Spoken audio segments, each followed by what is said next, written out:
The 18 Strong Podcast, episode number 101, with Dr. David Seaman, author of the Deflame diet. So if you look at the foods, and I would prefer to call them calorie sources, because white flour is not a food. Sugar is not a food. They have no characteristics of actual food. There's no nutrients in them, so they're not foods. Welcome to the 18 Strong Podcast, where you get direct access to the world's greatest experts on training harder, practicing smarter, and playing better golf. Now, here's your host, Jeff Pellizzero. Hey, everyone. Welcome to the 18 Strong Podcast. My name is Jeff Pellizzero, and this week we're going to talk about something that is a very huge topic today and has been for many, many years. But when we look at what we are eating and what trends we have in our diet and society, especially the Western society, it seems that we're on kind of a bad path. And of course, there are many of us in the health and fitness world that are doing our best in order to relay the message and improve our clients and just general public of what they're eating and the information that they're getting. But unfortunately, when you look around today, it's almost as if obesity, which is a huge epidemic, is becoming more of the norm. And I challenge you to just kind of, when you're in a social setting, look around and see how many individuals, maybe count how many individuals you see in that setting that you would actually consider to be a fit and healthy looking individual. And it may be a little skewed when we're on the golf course. Now we're starting to see people more into the fitness and working out.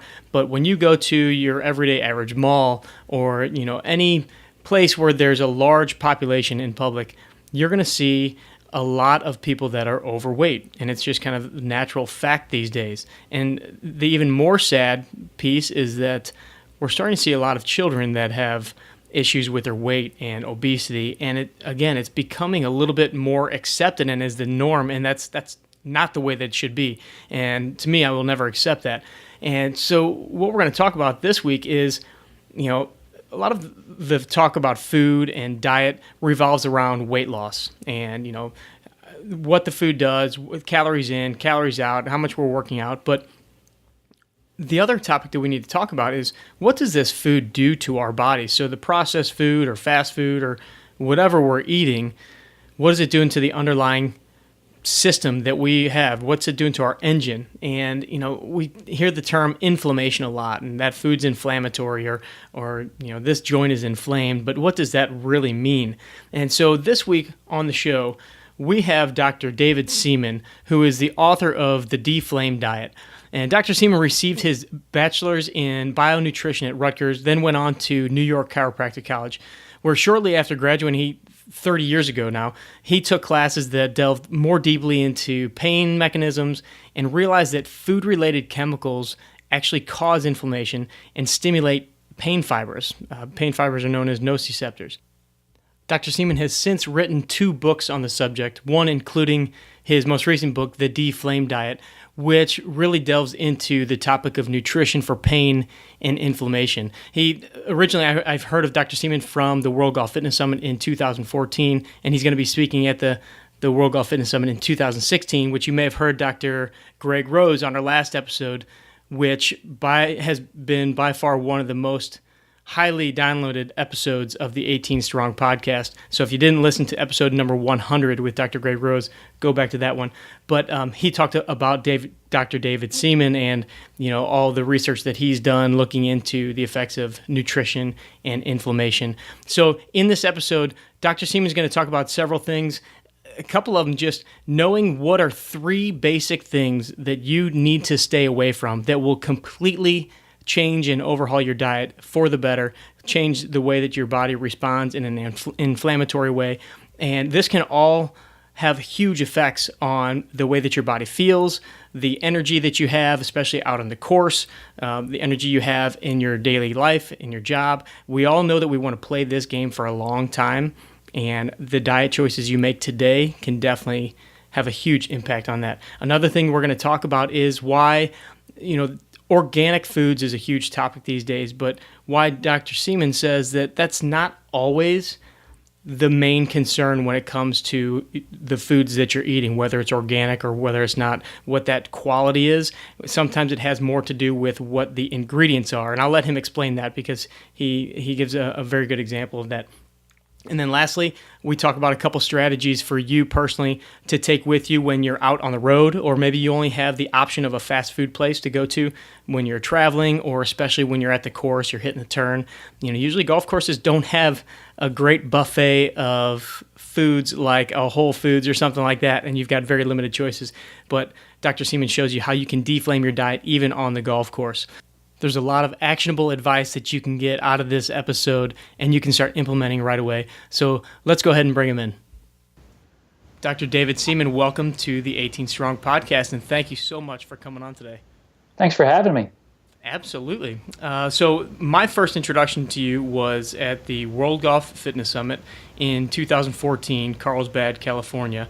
But unfortunately, I missed your presentation. I don't know if that was the day where we skipped out and we were doing a little workout on the beach, or if we were just in another one of the breakout sessions. But when I came back, everyone told me, or was asking me, hey, did you see Dr. Seaman's presentation about the inflammatory diet and all this? And I didn't.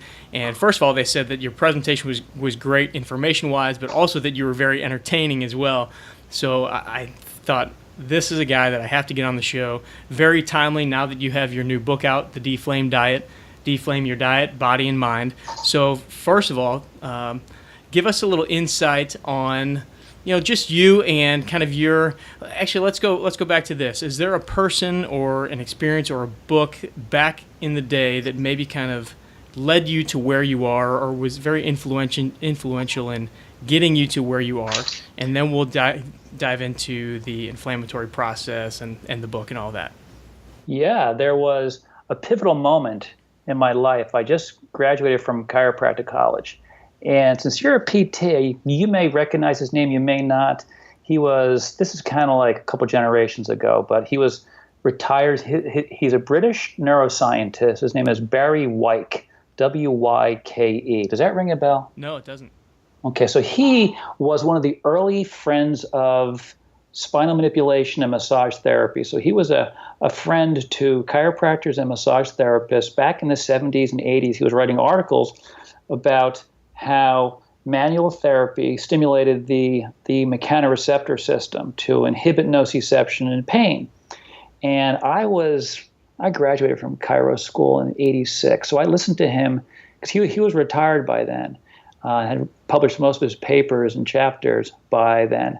And I listened to him when I was in chiropractic college and then shortly after I graduated. And it was after I graduated, after I got through like the tsunami of dealing with endless hours of exams and classes and can actually gather my thoughts. And I went back for a weekend seminar that he taught, and it was all about pain and manipulation mechanisms. So I went back and I listened to him, and I kind of missed that the first time. And then he started talking about pain. And he talked about it in a context that was very, very different from what I had learned, only because when you're doing the paper chase in school, you're more about memorizing rather than really kind of digesting it and trying to figure out how it works clinically because you have no experience. And he mentioned or described that the nociceptive or pain system, and really the proper term is nociceptive, because nociceptors can be activated and not cause pain. So they're not properly called pain receptors. And he was very, very particular about that. He's a British guy, so he was very, very particular about terminology. And he listed maybe like 8 chemicals that activated the nociceptive system in the periphery and joints and muscles and skin. And I looked at it and I go, man, look at that. Like 4 or 5 of them were directly related to nutrition. So I went back, I sat there and kind of like took it all in, went home, came back the next day, and I caught him during a break because I brought back a nutrition book, and Dr. Wyke, I was wondering, you said that prostaglandins activate nociceptors and cause inflammation and pain, and I'm wondering if you think that nutrition might be impacted by this, because in this pretty well-known nutrition book, medical nutrition book, it says that if you eat omega-3s, you make PGE3, and PGE3 is not inflammatory, and PGE2 2 is. So I'm wondering what you think. And I caught him and he was drinking a Coke between the breaks. So, I knew he was not a nutrition guy. Right. So I was, even if he was kind of negative, I was not going to be deterred. But like a good scientist, he said, that's interesting. I never thought about that. And then he kind of like took off. I'm like, all right. I didn't get any, because I was only 26, and this was back in like 1986. It was 30 years ago. So the second that like I was in that class, that's when my life changed. And so then where did you go from there? What were the next steps that you took as far as, was that before going to get your master's? And because I saw some information about you doing a research project completely on this topic, nutrition and pain and their correlations. Well, it wasn't, most of my work is just reading and basically doing book reports. I'm kind of like a correlator of information, not so much actually in the lab scenario. So I was like maybe halfway through my master's degree, and we had to write a final research paper that was a research paper, not an actual laboratory, because this was not a laboratory type of master's degree that would lead to a PhD.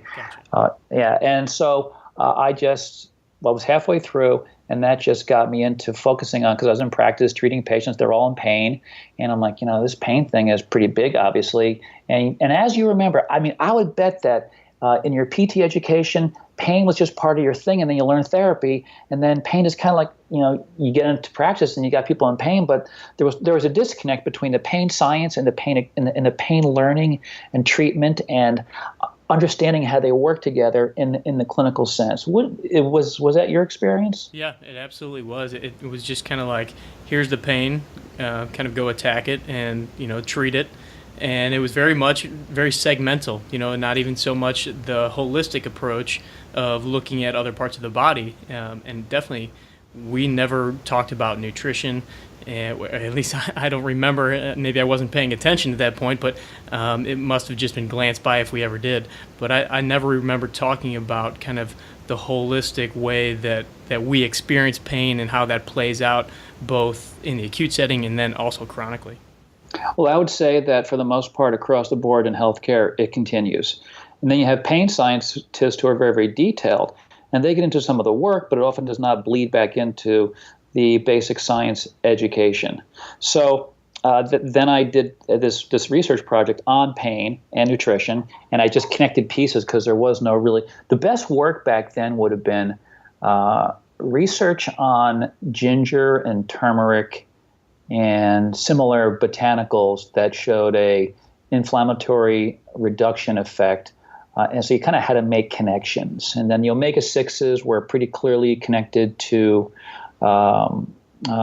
inflammation, but it's just very, very weak. When I wrote my first sort of detailed paper back in 2002, turns out it was probably one of the first papers published in the PubMed Index Medicus system that reviewed the topic, and it was 2002.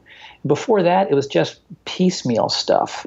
So that was where I kind of started putting it together more, and then more research came along, and then all of a sudden scientists everywhere caught this wave where it all became about nutrition and inflammation. The nutrition and pain thing is still, it's not that strong in the research setting as it should be, but then research dollars tend not to go to nutrition and pain at this point. If you look at the pain scientists, most of the work is nutrition in relationship to metabolic syndrome. And then it turns out that we find out that metabolic syndrome, a pre-diabetes-like state, is associated with a greater degree of all painful conditions. And so then we're back to diet again. So it does come around, but the connections were very, very difficult initially. It was me more just thinking about it and seeing people eat better in practice and going, man, they stop eating crap and their pains get better. They don't have to come in and get worked on as much. So that was kind of my clinical experience. I think I'm not sure if that answered the question or sure. Yeah. Yeah. What I would like to dig into a little bit is just, well, first of all, I love the term deflame because it really kind of gives a visual picture of what's happening. But the word inflammation seems to be used very vaguely these days, and you hear people talking about different things, and that causes inflammation, or it's inflamed. Or can you give us a bit more of a breakdown of what exactly are we talking about when we're talking about inflammation from our diet in our bodies? What's going on there? And then I want to talk about kind of the steps that we can take. Sure. So, and you're absolutely correct. It's kind of like the word gluten or carb. It's all, or paleo, Right, yep. All these words are just, they become blurred. So inflammation, the way we learned it in healthcare school, PT, DC, MD, ND, DO, it doesn't make any difference. We learn it in the context of a physiology book, the most common being Guyton's Physiology. And we learn it as the response to injury or infection, and they're kind of blended as being the same anyway. And you get this response that is noticeable, and it's associated with rubor, tumor, and calor, redness, swelling, and heat, and then pain. And so when you sprain your ankle and it swells, you see inflammation. And that's very obvious and clear, and that's called acute inflammation. When it comes to the more subtle version, which is, chronic inflammation is the best word. However, you can have an acute inflammatory event and have absolutely no swelling or redness. And the best example is when it comes to diet. So if no one's looking, Jeff, and I get a hankering for a donut and I score myself a donut, I will have a post-eating sugar and lipid explosion in my blood supply. And that explosion relative to baseline will be experienced by multiple cells throughout the body. Wherever the high hyperglycemia travels to, and the glycemia is the biggest issue, the blood glucose response. Any cell that is hit with a supernormal level of glucose, those cells will release inflammatory chemicals.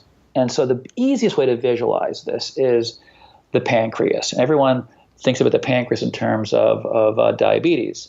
The most common type being type 2 diabetes, which is the lifestyle diabetes, versus type 1, which is the ultimately genetic defect.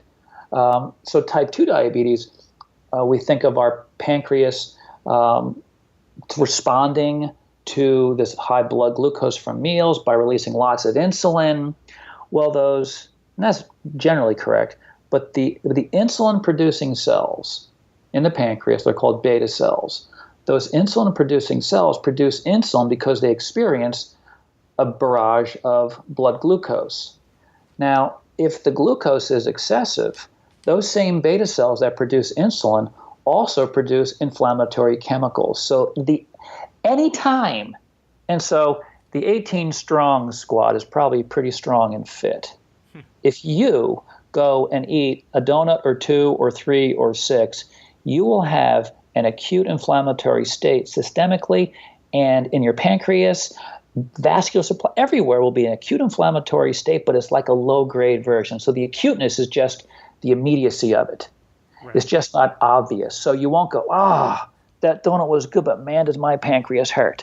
See, that's not what's going to happen. When you have an acute inflammatory event after injury, there's obvious swelling. Someone gets up onto the first tee and just wants to just crank it out there and try to hit the thing 350 and just swings out of his shoes and hurts himself, twists his back and knee and hip and feels immediate pain. You even see some swelling. That's acute, but the same thing happens in the pancreas and elsewhere. It's just at a much more subtle level, but the response is immediate. And then over time, as one eats more and more donuts and all the other high-calorie sugar, flour, fatty food combos, and we gain body fat, then the multiple cells, fat cells in particular, and immune cells, will produce on a chronic level increasing amounts of inflammatory chemicals. And now you're in this chronic state. And even then you may not have aches or pains specifically, but the flame is turning on. And the best way to identify, and this would be great for your clients, patients, anyone listening, would be to do a waist-hip ratio measure. Take out a simple tape measure, put it around your waist, around the belly button, and then go around the widest part of the hips, greater trochanter. And the waist-hip ratio for guys should be 0.95, and the waist tip ratio or less, and the waist tip ratio for women should be 0.80 or less, and that reflects a non-inflamed state. As you go higher, which means the belly fat's getting bigger, that reflects a higher level of ongoing inflammation. So body fat actually is an expression of inflammation. Could you repeat that? Where do we do that test again? Sure. So right around the belly button. Sometimes it's a little bit slightly lower, slightly above it, but just right at the belly button. And you got to be fair. You can't tug the thing too tight. and then go around the greater trochanter. So the widest part. So the hip bones. Right. For the non-anatomical people listening, the hip bones, and you just measure the two. So you take the waist measurement and you divide it by the hip. So guys should be 0.95, which means waist and hips are almost in balance. When the waist gets bigger, the belly gets bigger. That's not because hypertrophied obliques. That's because obviously too much fat deposition. And when that fat deposition hits above 0.95, now we move into a low-grade chronic inflammatory state for most people. And what are some of the symptoms that people can, maybe recognize that happen when you start to go into this chronic inflammatory state? The problem is that for a lot of people, they have no symptoms. And then they have a heart attack. Yeah. So, or they have no symptoms for till they're 60, and then they start to feel a little bit unwell maybe, and they say, I'm getting a little old, I'll just relax. And then they get diagnosed with cancer. So it could be nothing, and then you're dead. Or it could be just general aches and pains, I'm feeling old, that kind of thing. Yeah, I'm getting old. So aches and pains, fatigue, affect, depression. So depressed mental state, not full-blown clinical depression, just feeling kind of like, not right. And a lot of people feel not right for years and years and years. I'm not talking about the acute state of I feel unwell and malaise like one would get as they're expressing an autoimmune disease or a cancer. It's just kind of like more tired and achy. That would be the most common thing. Not low energy, tired, achy, and a little mental depression, not quite as invigorated anymore. What I find is interesting is we've recently been doing some studies, just kind of research as far as our audience is concerned, asking them what they really want to learn about. And I would think that many people would kind of see your book and wonder, well, why is he talking at the World Golf Fitness Summit? But it's funny because so many of the responses that we got from the recent survey was, hey, my energy level's low halfway through the round. I'm having trouble getting through my workouts. People asking about dietary things that they can do to improve their game, which is neat because people are kind of starting to see that correlation, I think. So what is obviously that's one of the reasons why you were at the World Golf Fitness Summit, but what is your tie-in with TPI? Because I know you know Greg Rose from a long time ago. Yeah, Greg and I knew each other. I knew Greg before most people knew Greg in terms of all the stuff he's done. He was in practice. He had his chiropractic practice, which was really golf oriented. Plus, he was doing all the he had 3 levels at that point before the TPI program began. So it was back in '98. I did some postgrad classes on golf. And I get a call from Greg, and it turns out, wow. I mean, I knew a fair amount about the mechanics, and I was part of a study with a shorter backswing versus a long backswing, looking at club head acceleration and forces. And I'm listening to this guy and goes, man, I'm feeling myself. I don't know anything. This guy really knows what he's talking about. It's kind of how I feel on this podcast sometimes. Yeah, well, it's just. Once you get into an area that you get into, it's you just find what you like and you kind of go with it. And so that was my how Greg and I became friends.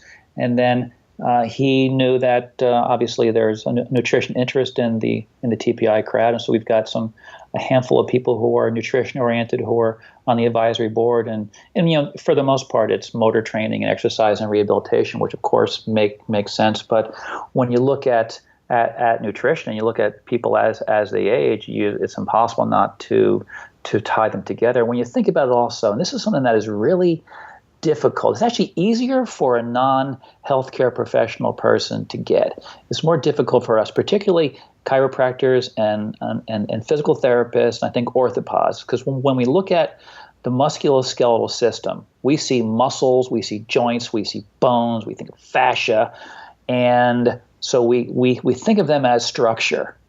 But the fact of the matter is that structure is made of chemistry. Mm-hmm. And that chemistry consists of protein, fats, carbohydrates, and minerals. So it is impossible not to view mechanics without considering chemistry, because mechanics is actually chemistry moving. So I would say that's probably the best way to look at, say, nutrition guy's connection to the TPR world. Plus, you said midway through a round, you're fatigued, and why is that? And then at the turn, I call it when you're driving down the highway or the roadway, I call it a drive-by self-shooting, when someone stops, at a fast food place and just loads up on like the worst calories possible. So, and I call it dietary crack. So they do a drive-by and grab some dietary crack.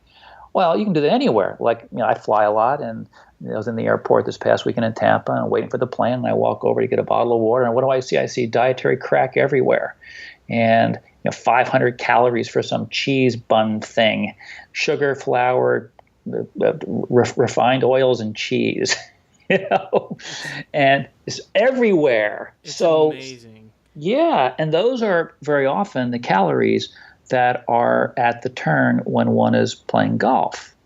And I just finally started my YouTube channel, and I have 2 YouTube videos about how to eat anti-inflammatory, do the Deflame diet at Five Guys. And the reason why, right? Yeah.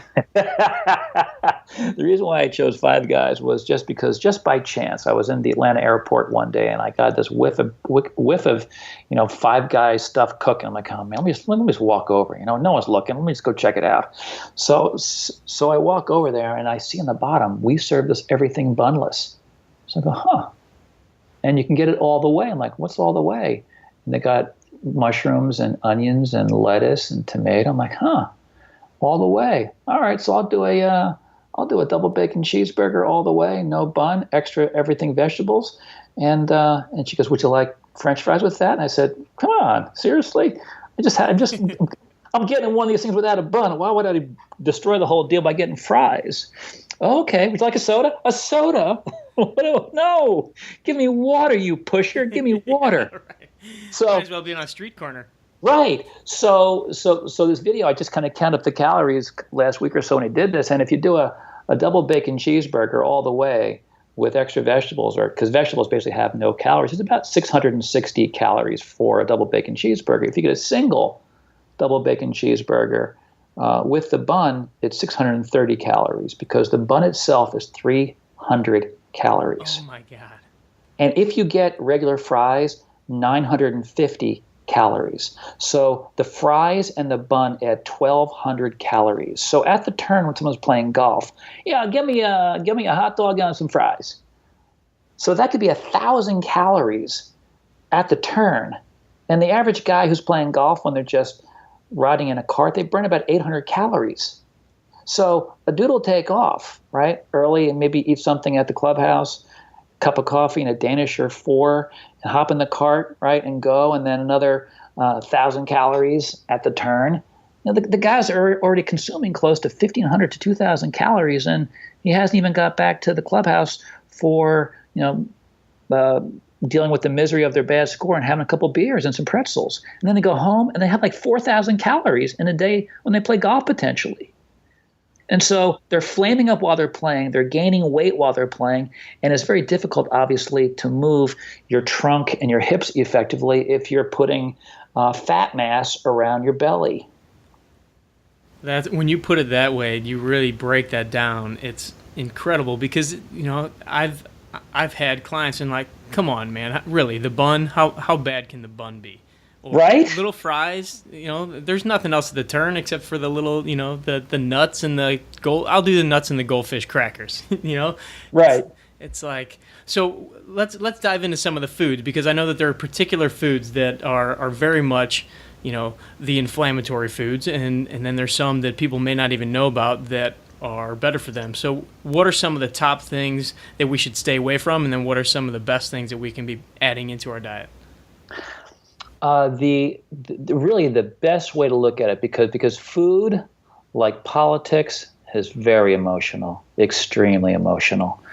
And I say this in the context of vegetarians, vegans versus meat eaters, and it can become really, really ugly. So if you look at the foods, and I would prefer to call them calorie sources, because white flour is not a food. Sugar is not a food. They have no characteristics of actual food. There's no nutrients in them, so they're not foods. So, but if you look at them, you take a bunch of flour and you throw some fat in there, and you throw sugar in there, and you mix it all up, and you bake it. You can bake it into a cupcake. You can take out some of the sugar, and now you got white bread. You take out more of the sugar, and you just have all flour, and you stretch it out. Now you got linguine. You go to France, you got a croissant. So you're looking at basically sugar, flour, and lipid. And lipid stands for the fat family. So the most problematic would be the oils that foods are deep fried in, and those would also be the like at the turn. There's almost no. So if there are any golf course pros listening right now, you want to get one little section on your area there where you have dry roasted or raw nuts. Because it's interesting, the peanut oil is very, very common, cottonseed oil, sunflower, but really for the most part it's peanut, cottonseed, soybean oil. They have more of these special fatty acids. They're called omega-6 fatty acids. And when we eat these peanut, corn, safflower, sunflower, cottonseed oil, omega-6 fatty acids, the body converts those fatty acids into longer, bigger fatty acids that become painful chemicals called prostaglandins. So we want to avoid those oils. We want to avoid sugar and flour. Everything else is fine. If you want to do the potato diet, probably sweet potato is the best, but think about this. Think about the Fighting Irish. They're not called Fighting Irish because they don't fight. Right? If you think historically, tough people, right? Right. Peasants over in Ireland, very, very tough. And the primary calorie source for their diet was white potatoes. And they would eat 5 to 10 pounds per person per day. There's not a lot of diabetes. These people were very, very active. So like the whole deal against potatoes really is not really put in a proper context. So you look at an Irish peasant, white potatoes, some cabbage, little cream, and some fish. So that's very different than, and that's not your classic paleo that a lot of people view as potatoes really wouldn't work because they're higher glycemic index, that kind of thing. But then you go from there where they're healthy, and by the way, they during that period from like 1750 to 1850, the population in Ireland grew from like 2.5 million to almost 7 million on potatoes. Now, how could your population grow so big and be so tough if you're dying of like some weird problem due to white potatoes? That really needs to be put in the proper context of activity and calorie burning. Plus, there are lots of phytonutrients in white potatoes. Now, that's not to say that I, where for the last 2 years have been sitting and typing, would be great to have a high potato diet. Much better to like have the cabbage diet. A lot of volume, low calories, because I'm not burning as many calories. So you go from Ireland, and now you go to, say, Scandinavia back in the Vikings' day. What did they eat? Well, they ate no sugar, no flour, no refined oil. So they ate cold weather foods. You go down to Hawaii. What did the native Hawaiians eat? No sugar, no flour, no refined oils. They ate warm, tropical climate, land food and seafood. Wherever you go across Earth, there was no sugar, no flour, no refined oil consumption, and no diet-induced diseases at all. So really, it depends upon your preference. If you want to eat potatoes, no problem.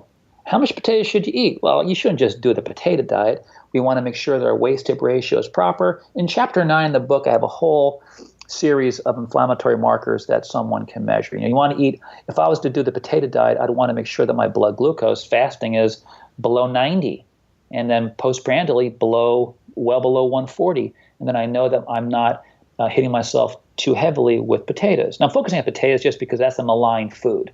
And so I like to focus on it. But again, just to get back to your question, every other food falls into the category of anti-inflammatory, as long as you're not eating it at a caloric level that is excessive beyond what you burn. So let's take it, for example, I could become brutally obese doing the cheese and steak diet. So what do? Just eat a little bit less cheese and steak and a whole lot more vegetation, and now I'm anti-inflammatory. That's the best way to look at it. Yeah, I think that sometimes, talking about the potatoes again and the inflammation, I think sometimes some of the information gets mixed up in the fitness world, because sometimes we're talking simply about health repercussions. Sometimes we're talking about body composition, and, different things work for body composition. So like a white potato may not be the greatest thing to get down to 6% body fat, which is often what people are looking for, is, leaning out and dropping weight and things like that. But when you're talking about the effects that it has on the body at the cellular level, and you bring the potato in and some of these other foods that maybe have gotten a bad rap, it again comes back to, first of all, what's your activity level, what's your body type, and how is your body responding, and what level are you at. An athlete is going to be able to eat way differently than Joe Smith, who sits at a computer and is 200 pounds overweight. Absolutely. And regarding the potato, because it really I think it's an important food to think about, is because people like potatoes. Now, they shouldn't like them as French fries, but people like potatoes, and they've been scared away from potatoes. So my suggestion is that people I just default to Google, but if they Google the Kitavan diet, Kitavan diet, Kitavan diet, the Kitavan diet, or actually the Kitavan studied, and you'll come to it, or you click on it, you'll see the picture of Stefan Lindeberg. He's a Danish or Swedish researcher, and he went down to Kitava, which is in New Guinea, and turns out these people still live there kind of as they've lived for however long they've been there, and they don't wear shoes. Their huts are built up on stilts in case the water comes up, and their primary, up to 75% of their diet by weight is sweet potato, yam, and taro root. And you look at some of these men, they are shredded. They are the fitness type that you just described, but they're active all day long. And the women, there are pictures of them carrying pots and pans on their heads, so they have to have perfect posture. Let me just make sure that the Kitavan study will do it. That will really be I think a helpful. Let me see, Kitavan study. I'll link this up in the show notes for everybody to get to. Yeah, just the Kitava study. Yeah, the first thing you hit, the Kitava study, and then it says more photos, and then you see the two Swedes surrounded by the Kitavans, and they're just ripped. Like every one of your clients wants to be. You're going to have everybody eating sweet potatoes and yams now. Well, I'm not saying that if you like them, that's what you should do. But if you don't like them, don't eat them. The problem when it comes to diet is that we have been propagandized so brutally for the entirety of I'm 56. So the brutal propaganda against fat started before I was born by a guy named Ansel Keys, who said that if you eat saturated fat, you're going to have heart disease, and on they went. And then that's actually nonsense. But because it turns out that sugar, flour, and refined oils, the extra calories that we do not burn from the sugar and flour, that is, turn into saturated fatty acids. So if you were to do the Arctic Circle Eskimo diet, and you were to eat seal meat, which is like 80% fat, 70% fat, and like nothing else, and that's all you ate, you would have low circulating saturated fatty acids, high HDL cholesterol, you would have low triglycerides compared to what one might think, is because the extra calories, no matter where they are, get stored as fat, and sugar and flour are most readily converted into into saturated fat and triglycerides. So, if you want to eat seal meat, knock yourself out. Just don't eat sugar and flour. Don't eat seal meat on top of a donut is the point. Right? And don't have a sweet potato on top of a donut. That is the donut. That's the problem. It's interesting. I have a very good friend who's one of the smartest guys that I personally know in the nutrition world. And he said, for some people, a high carb diet can work. For some people, a high fat diet can work. He goes, it's when you bring the two together that it's just a bad mix. And I would say that's true. But the other thing too, Jeff, that's important is that when we don't eat carbs, we eat food. We don't eat protein, we eat food. Right. So when we say, I use the word carbs, but it is I slap myself in my mind whenever I do, because it's really unfair. Potatoes are like it's like maligning a potato when you compare it, because we think of it as a carbohydrate, to a white potato. So if you want to do protein or fat and eat it with a potato, no problem. It's when you do protein and fat and then go and get a bun at Five Guys and regular fries for the additional 1,200 calories, now that's the problem. Most of those calories did come from carbohydrate, because just that bun, I think the way I do the Five Guys double bacon cheeseburger without bun or fries and no soda but water and only mustard, no ketchup, because there's sugar in ketchup, you compare the carbohydrate that I get when you do it all the way with the vegetables, there's only 7 grams of carbohydrate. When you get the bun and the fries, you get 175 grams of carbohydrate. Oh my goodness. That's like that's like worlds apart. Yeah, that's like eating a pixie stick basically when you're getting the bun and the fries. Yeah. What are some foods that, because obviously the refined oils, the sugars, the flours in many people's diet, unfortunately, is a large portion. What are some great foods that they could steer to or start kind of implementing or trying, maybe something that they've never tried before, or something that's really, really beneficial that you would recommend? The main thing to do, I think the best way, when I travel and I watch what people do, I would say that the average person out there does not overeat proteins and fats. Now, a purist scientist, crazy person could argue that that's not exactly correct. And I would say, I'm talking generally speaking, the average American, their meat and fat, their animal product intake, and then their related fat and protein intake is fine. They're excessive on the sugar and flour and refined oils, and they're lacking vegetation. So what you have to do is you have to replace the sugar, flour, refined oil calories with vegetation. And that means whatever vegetation you like. And that means green vegetables, and it could be leaves, like as in a salad. It could be broccoli, which is a lot more robust. It can be cucumbers where they're not leafy. You can literally eat pounds and pounds. An entire head of cabbage weighs about 2 pounds and has about 200 calories in it. So eat a pound. I'm actually going to do a video on how to deflame at Aldi. Do you have Aldi where you are? Yes, we do. Okay. So you can go into Aldi and you can get a head of cabbage for $1.70. You can get a full, fresh, I'm not sure what the word is head, but broccoli, big thick stalk of broccoli with all the florets. That's $1.70. That's about 3 pounds. 3 pounds of brutally anti-inflammatory vegetation that will fill you up for a whopping $3.50, $3.50 per day. By replacing sugar flour calories with those calories, you're going to be, in that case, you'll get maybe 300 total calories and you'll feel full. Mm-hmm.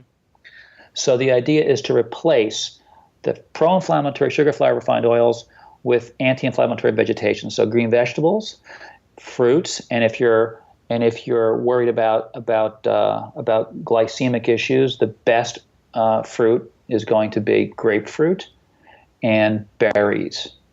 Grapefruit, extremely low glycemic index. So in other words, a very, very, very low sugar penalty with grapefruit and berries.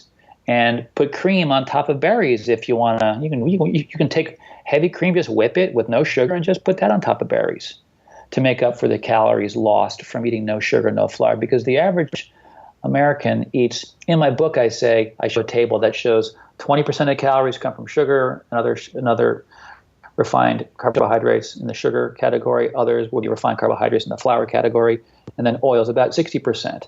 It's actually, according to Cordain, who is the first and actually the second, but the most famous paleo guy. The first famous guy was S. Boyd Eaton from, I forget what university in Georgia.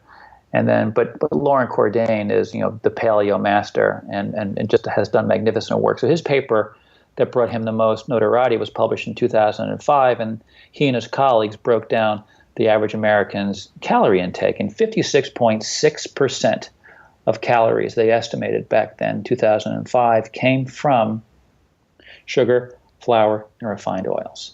So you gotta, if right, is that crazy? It's not take. So I just round up to 60% because when you're talking common interaction, it doesn't, scientifically it's wrong, but for me and you and people, 60% is a better way to look at it. So let's look at a 2,000 calorie diet. That's 1,200 calories from sugar, flour, and refined oils. So the problem is when someone goes paleo or goes anti-inflammatory and they just stop eating sugar and flour and refined oils, they have to replace 1,200 calories. That's a lot of calories. That's hard to do, yeah. Right.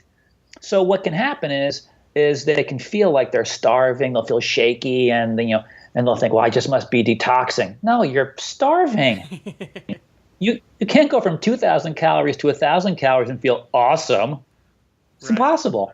Right. So you have to transition. So and I call them, for the hardcore dietary crackhead, they have to transition. And I think that sweet potatoes and fruit and nuts are their best dense, rich calorie sources. Really more it's just potatoes and nuts. Even legumes are excellent calorie dense sources of nutrition, low sugar penalty, no flour in there, no refined oils, and it will help to buffer the loss of calories from eliminating the sugar, flour, and refined oils. That's the best way to do it, unless one is very intelligent and just will go and eat. Like today, I'll eat an entire head of cabbage with what else did I do? Yeah, I'll eat about 3 to 4 pounds of vegetation a day. Wow. Every day. Yeah, well, it's like no calories. Yeah. And then you feel full, and you have to respect the fullness, and then go to bed. I got a question. Because Jeff, at night, it's the eating beast appears. Yeah. Around bedtime. It's like, eat something, and you got to tell it no. If you just shut it off and go straight to bed, I find that's the best trick. Just go straight to bed. Just turn off the noise. Now the thing about that, Jeff, exactly, that is a primordial drive. That is it is a primordial survival engram that is embedded in our system, because for the lion's share of human life on Earth, we've lived in food scarcity. So we've always been calorie deprived. In the modern day, we live in what researchers call an obesogenic environment. And that means that food is everywhere. But we still have those primordial drives to eat as much as we can every day, because in time gone by, you could wake up and you could have wild animals or enemies come over, and then your food's all gone. Now you're starving. So that's why everyone wants to eat, whether they're hungry or not, at night. That's interesting, because it seems like every single night, you get that urge. You're walking by the fridge before you go upstairs, and it's like, let me just look in and see what's in there. What's there? Yeah, exactly. Like I wasn't in there an hour ago. Right, yeah. I forgot. I got to check it out again. All right, I got a couple of other questions just about some foods because I noticed when you went to the Five Guys, by the way, when you do the Aldi thing, I want to get that video, and I'll post that up as well. But I noticed when you went to Five Guys, you got the double bacon cheeseburger. So let's talk a little bit about dairy, and then also I want to tie in, gluten and some of the other things that are kind of buzzwords these days as far as, taboo and not to eat. Should I eat it? Shouldn't I eat it? And what effects do those have on the body? Yeah, so people, when I actually did post the video, the YouTube channel is Deflame Nutrition. So David Seaman, Deflame Nutrition. They got 3 videos there currently, which are going to grow. So, but anyway, so yeah, a double bacon cheeseburger. So the cheese is Kraft, processed cheese food. And so a couple of people go, oh, processed cheese food. I was Oh, wondering if you got any backlash on that. yeah. Oh, look at you. I'm like, seriously, 150 calories of 90% cheese has no blood glucose penalty at all. At all. It's irrelevant. 150 calories of processed cheese food once in a while. Why do people go crazy over that? It's because everybody is basically a fanatic in their own mind and don't really know it. So we just react to stuff. So dairy, if you think about populations where dairy was a calorie source for them, a good example would be the Maasai. Is it the Maasai warriors? I think that's it, Maasai warriors. They're in Africa, and they basically, their lion's share of their calories come from meat, and they take out the blood from the meat and they put it in the milk from the cows. So the most of their calories is milk, blood, and meat. And where's their heart disease? Sorry, no heart disease. So you have to put all this in context. We have been conditioned to just, because it's all out of context. If you envision our modern food industrial complex as basically a big tsunami of sugar, flour, and refined oils, and we just ignore that, it's easy to blame meat as the problem. Like that big, huge Five Guys burger, which isn't even that big, but that Five Guys burger, when it's surrounded by the bun and the fries, everyone wants to point the finger at the 150 calories versus cheese versus the 1,200 calories, 175 grams from the bun and the fries. Like the big hairy elephant in the room. Right. It gets a pass.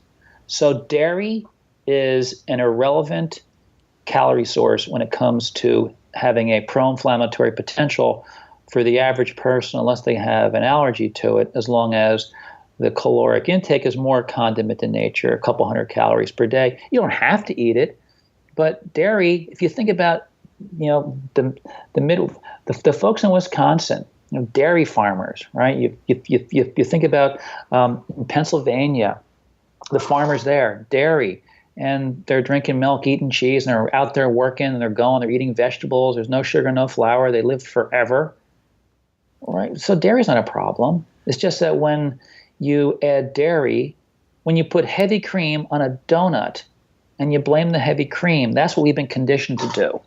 Well, and is this where you would kind of interject simply the quality of the dairy, the meat, where it's systemically coming from, the processing of it, the whatever's injected in it, antibiotics, things like that at what point does that all have a big impact on what you're eating? Because I'm sure the Maasai tribe, they weren't pasteurizing, they weren't doing all these other different things, so it was different sources, much more local farm type stuff. Yeah, it is the Maasai, actually. They're the ones who wear these beautiful red outfits, and they jump like super high. They're like all like amazing. They could be amazing basketball players. That's true when it comes to the quality. But I can tell you when it comes to the average American, and this is actually a really good question, because that someone who is looking for a way out of eating anti-inflammatory type does say, well, the meat and dairy is of low caliber and it's pro-inflammatory, and they'll talk themselves out of it and go have a donut and some cereal. So that is actually a problem, because if you look at the macronutrient issue, there's no sugar, there's no flour, there's no refined oils. In standard, say Aldi chopped meat, you can get 5 pounds of chopped meat for $10. That could serve a family of 4 for the week practically. You can get regular food industrial complex eggs, a buck for a dozen. Now those are not the best, and they may have some issues of residue of medications and pesticides and other sides and whatever else is in there. But that still, in terms of disease issues, is really, I think, and there's no studies on this, but I think minimal. My experience is minimal potential, because I know a lot of people who shop at Aldi-like places around the country, and they just drop sugar and flour, and they lose tons of body fat. They feel great. All their aches and pains go away, despite the fact that they're eating traditional meat, chicken, fish, and eggs, butter, and whatever other stuff. So as long as the caloric intake is low, appropriate for the person, that is not an issue in terms of of weight loss and feeling better. Is it possible that it may have a disease potential long term?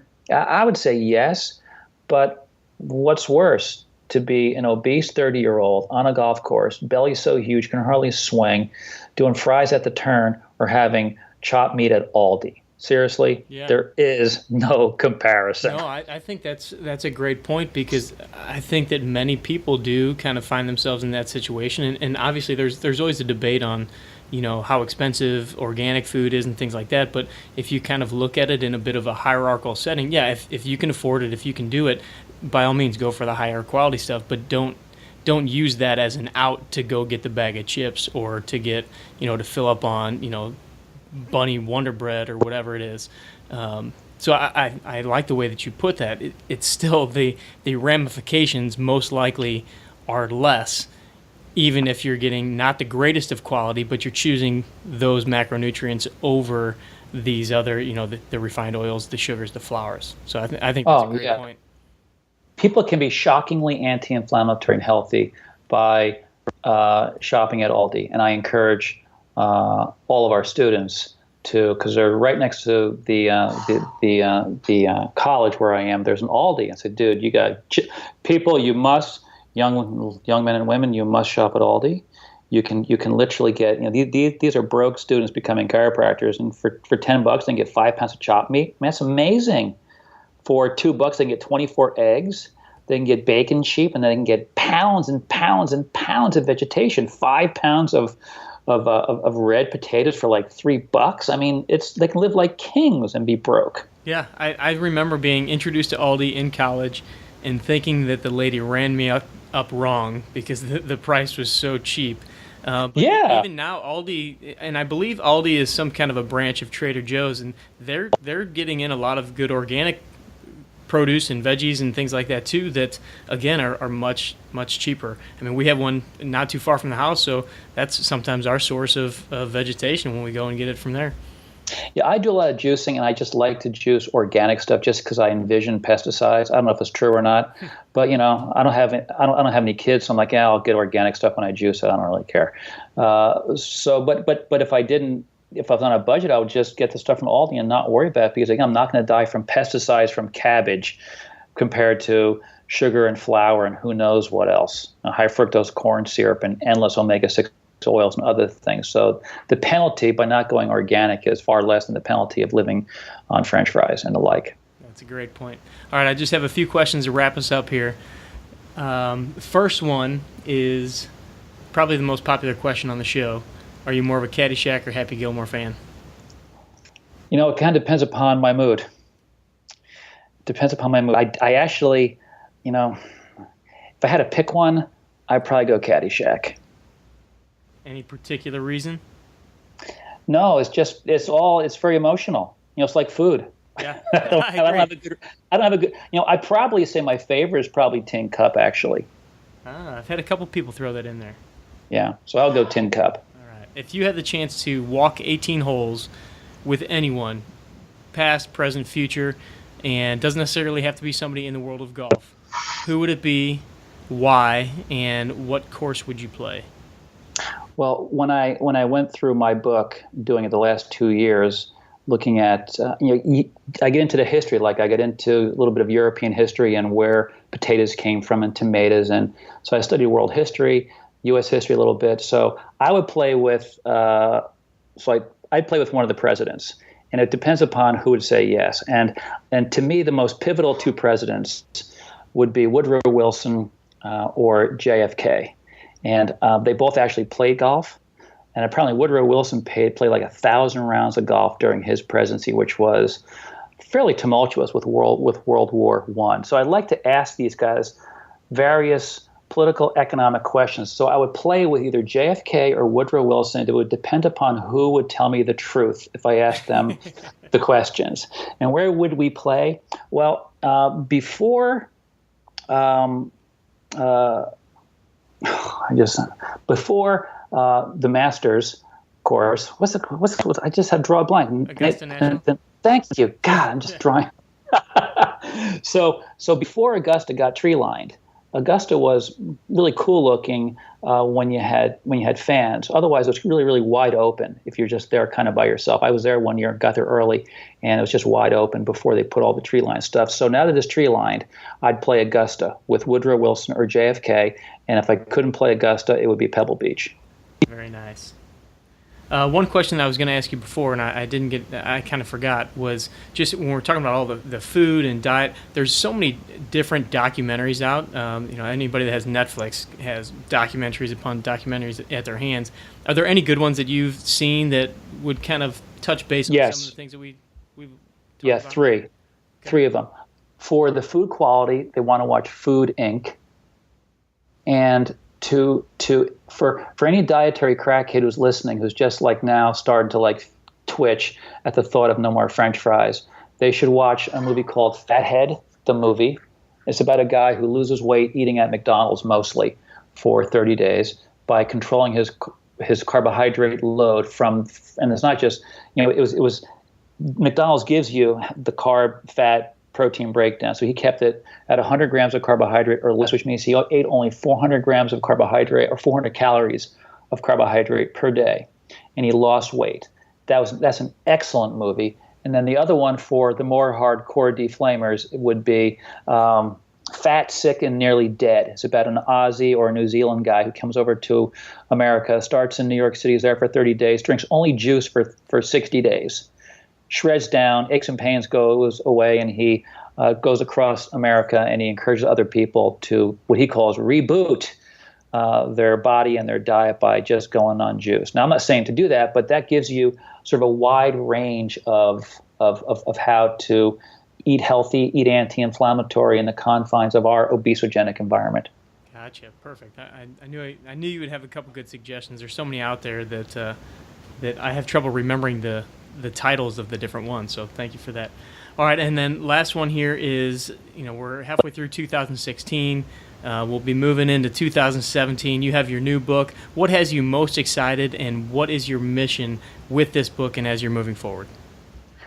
Well, the book actually started out a lot longer. So I have 3 spin-off books coming, and the next one will be an obesity weight loss book with a view to weight loss that is really not food related. It's much more mental orientation and understanding our brain and physiologic primordial drives to foods and dealing with temptation and brain anatomy, the brain anatomy of overeating. So I'm really excited about getting that done.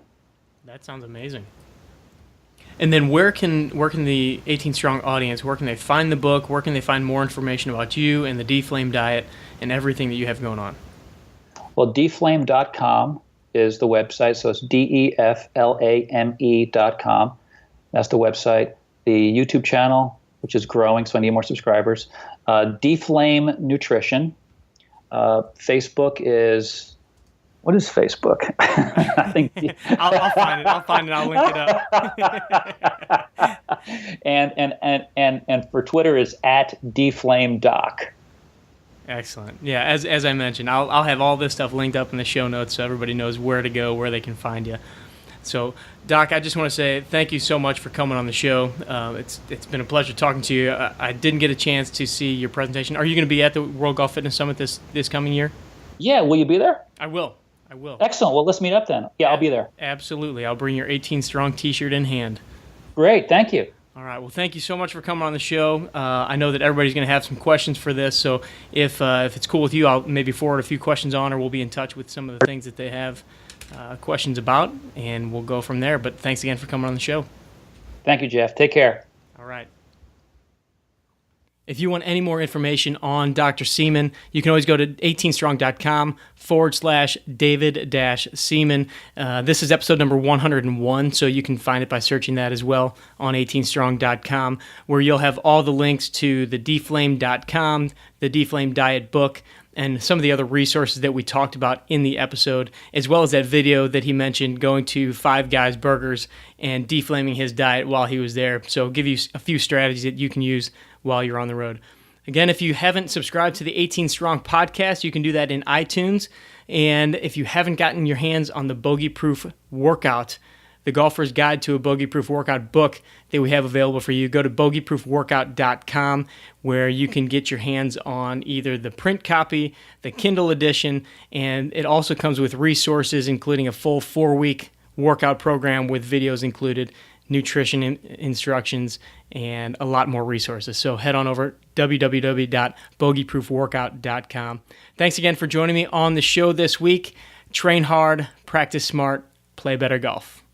Thanks for listening to the 18 Strong podcast at www.18strong.com. And remember, train hard, practice smart, and play better golf.